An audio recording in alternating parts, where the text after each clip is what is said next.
Raymond Coyle started out as a potato farmer before deciding to add value to the humble spud by becoming a manufacturer of crisps. 30 years on, his stable of products now includes Perry, Tato and King Crisps, as well as the attention-seeking Hunky Dory's brand. You created a hugely successful business here, Raymond, but where did it all start? Well, it started growing potatoes in 75, 76 and been very successful at growing them. So you were a potato grower? Farmer. Farmer, okay. Yeah. I made lots of money out of it until, like all farming situations, there were far too many potatoes grown and the price crashed. And eventually I was virtually bankrupt in 1981, owing the banks 1.4 million. So I was between a rock and a hard place. So I came up with the idea of raffling the farm.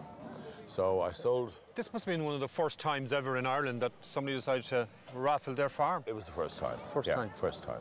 So fortunately I sold 4,000 tickets at £300 a ticket, which virtually paid off the banks. It gave me an opportunity to start business again, and that's when I set up Largo Foods.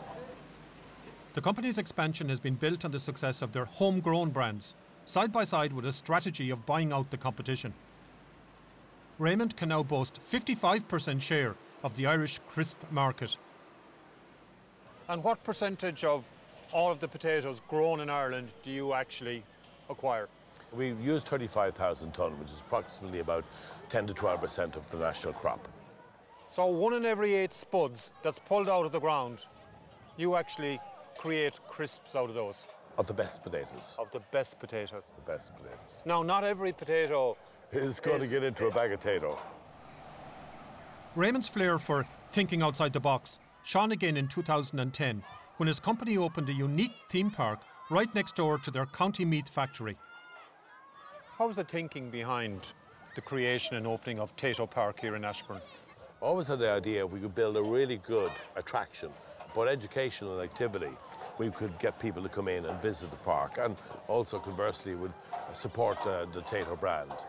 Hershey's in the States have a park for their product, and Birmingham is the Cadbury Park. So I felt if we could do a good job, we could attract people to come here, build brand loyalty and let them have a fun day. Raymond has certainly scaled the heights in business. Unfortunately for me, he isn't letting me leave until I sample the feeling for myself. Literally